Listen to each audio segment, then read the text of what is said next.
Isang araw ay napadaan sa nayon ang anak ng pinuno ng kalapit na nayon na si Gon dahil nasiraan umano sila habang naghahatid ng supply sa kaharian. Binigyan sila ni Yuba ng matutuluyan at nang papunta na sila sa matutuluyan nila ay nakasalubong nila si Rio.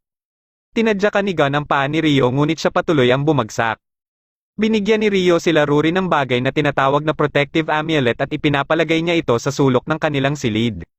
Dumating naman sa nayon si Hayate na isang tax examiner at namalagi din sa bahay nila Yuba. Isang gabi ay pinasok ni Gon ang silid nila Ruri kaya nag-react kaagad ang bagay na ibinigay ni Rio. Ilang segundo lang ay dumating dito si Rio at binugbog si Gon. Naawat lang siya ni Hayate at sa pag-amin ni Gon kay Hayate ay kaagad na umaksyon si Hayate para mapatawan ng parusa si Gon. Napagtanto ni Rio na mas gumagalaw na siya base sa nararamdaman ni Haruto at parang nalalayo na siya sa plano niyang ipaghiganti ang kanyang ina. Humingi ng tawad si Rio sa inasal niya nung isang gabi pero mas nagpasalamat pa sila Yuba at ang iba sa ginawang pagprotekta ni Rio. Dumating ang araw para ihatid na sa Royal Capital ang mga naani ng nayon pati na rin si Gon at mga kasamahan nito. Bago pa umalis si Hayate ay may ipinapabigay na sulat si Yuba para sa kanyang ama na si Goki. Pagkadating nila sa kaharian habang magkasama sila Rio at Sayo ay may iniligtas si Rio na babae mula sa pagkakadukot nito. Kagad silang umalis dito ni Sayo dahil iniiwasan ni Rio na mapasali sa anumang gulo.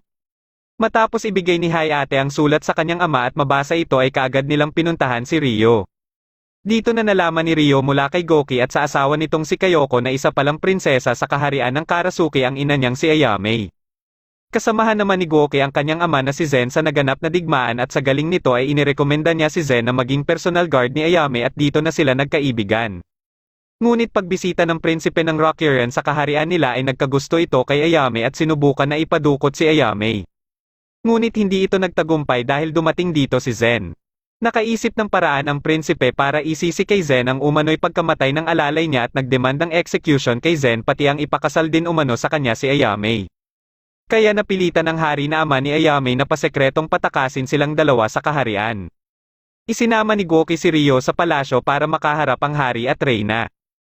Ikwento ni Rio ang naging buhay nila ng kanyang ina at naging buhay niya matapos itong mamatay. Sinabi niya ang plano niyang ipaghiganti ang kanyang ina sa pumatay dito na si Lucius na isang adventurer at kasamahan din ng kanyang ama. Dahil dito ay gusto ng hari na magduelo sila Rio at Goki para umano handa si Rio kung sakaling magkaharap sila ni Lucius. Nalaman din nila Goki na si Rio pala ang nagligtas sa kanilang anak.